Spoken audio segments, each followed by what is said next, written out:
తెలంగాణలోని సిద్దిపేట జిల్లా కొండపాక మండలంలో ఉన్న ఒక చిన్న గ్రామం జప్తినాచారం. పొలాల్లో కష్టపడే రైతులు, కలలతో ముందుకు వెళ్ళే యువత, సంతోషంగా జీవించే కుటుంబాలు. ఇలా ఎన్నో ఆశలతో జీవించే ఈ గ్రామంలో అన్ని గ్రామాల్లాగే నెమ్మదిగా ఒక సమస్య విస్తరించడం ప్రారంభమైంది. అది డ్రగ్స్ మరియు మద్యపానం. అలాంటి పరిస్థితుల్లో గ్రామ పంచాయతీ ఎన్నికల సమయంలో ప్రచారం చేస్తూ ఉన్నప్పుడు ఈ సమస్యను దగ్గరగా గమనించారు సర్పంచ్ లక్కీరెడ్డి పావని గారు. గ్రామాన్ని వ్యసనాల నుండి రక్షించాలి, యువతకు మంచి భవిష్యత్తు ఇవ్వాలి అనే సంకల్పంతో ముందుకు వచ్చారు. పేద రైతులు కష్టపడి సంపాదించిన డబ్బు మద్యం మీద ఖర్చు చేస్తే వారి భవిష్యత్తు ఏమైతుంది, కుటుంబము ఏమి మిగులుతుంది? యువత డ్రగ్స్ కు మత్తు పదార్థాలకు అలవాటు పడితే వాళ్ళ భవిష్యత్తు ఏమవుతుంది, దేశ భవిష్యత్తు ఏమవుతుంది?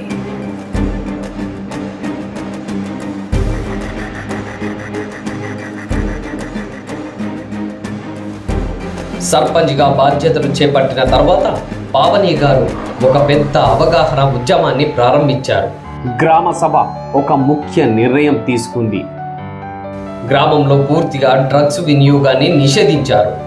బహిరంగ ప్రదేశాల్లో మద్యపానం చేస్తే 500 రూపాయల జరిమానా విధించే నిర్ణయం తీసుకున్నారు. యువతను ఈ ఉద్యమంలో భాగస్వామ్యులుగా మార్చేందుకు వివిధ ప్రభుత్వ శాఖలతో కలిసి అవగాహన కార్యక్రమాలు నిర్వహిస్తున్నారు. యువతను యాంటీ నార్కోటిక్ సోల్జర్స్గా నమోదు చేసి సమాజానికి సేవ చేసేలా ప్రోత్సహిస్తున్నారు.